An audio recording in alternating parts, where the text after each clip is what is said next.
ఇరుముడిలో ఏ వస్తువులు వాడతారు, ఎంత తీసుకెళ్ళాలి, ఆ వస్తువులే ఎందుకు తీసుకెళ్లాలంటే స్వామివారి ఇరుముడికి 5 కొబ్బరికాయలు తీసుకెళ్లాలండి. ఈ 5 కొబ్బరికాయలు పీచుతో ఉంటుంది కదా, దాన్ని మళ్ళీ నేల మీద రాకడం, శరణమయ్యప్ప శరణమయ్యప్ప శరణమయ్యప్ప అని ఇలా రాకిన తర్వాత అందులో పీచుగా ఉంటుంది కదా, గరుగ్గా ఉంటుంది. మనలో ఉన్నటువంటి ఆ చెడు అంతా కూడాను ఆ నేల మీద వేసి రాకగానే నున్నగా అయిపోతుంది.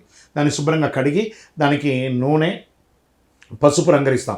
ఈ పీచు ఉండడం వల్ల అది విరగలేదు. ఇప్పుడు మనం ఆ పీచు తీసేస్తాం కదా, క్రాక్ వచ్చే అవకాశం ఉంటుంది. ఎప్పుడైతే నూనెను ఆ యొక్క పసుపు రాకగానే దానికి ఒక స్ట్రాంగ్నెస్ వచ్చేస్తుంది. 4 కొబ్బరికాయలు ఇరుముడిలో వేస్తారు. ఒక కొబ్బరికాయ పైన హోల్ వేసి ఆ నీళ్ళంతా కూడా తీసేసి, ఆ నీళ్ళంతా మనం తాగకూడదు, చెట్లకో దేనికో వేయడం. ధూపం బాగా వెలిగించి ఆ ధూప పొగను దాని లోపల వేయడం వల్ల దాని లోపల ఉన్న తడి అంతా కూడా బయటకు వచ్చేస్తుంది. బోల్చి పెట్టాలి కాసేపు, దాని తర్వాత వేయాలి. ఒకవేళ అలా కాకుండా నెయ్యి వేస్తే ఫంగల్ ఇన్ఫెక్షన్ వచ్చేస్తుంది, గ్రీన్గా అయిపోతుంది, చెడిపోతుంది. ఎంత పవిత్రమైన నెయ్యి అయినా కూడా ఇలా రాత్రి కట్ చేసి పెట్టేసుకుంటే పొద్దున వరకు నీళ్ళు దిగిపోతుంది.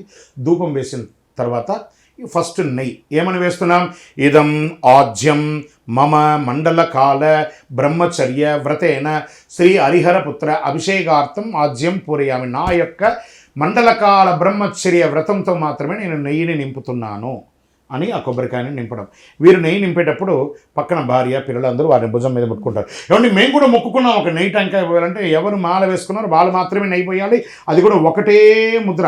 మన లోపల ఎన్ని ప్రాణాలు ఉంటాయి? ఒకటే ప్రాణం ఉంటుందా, 10 ప్రాణాలు ఉంటాయా?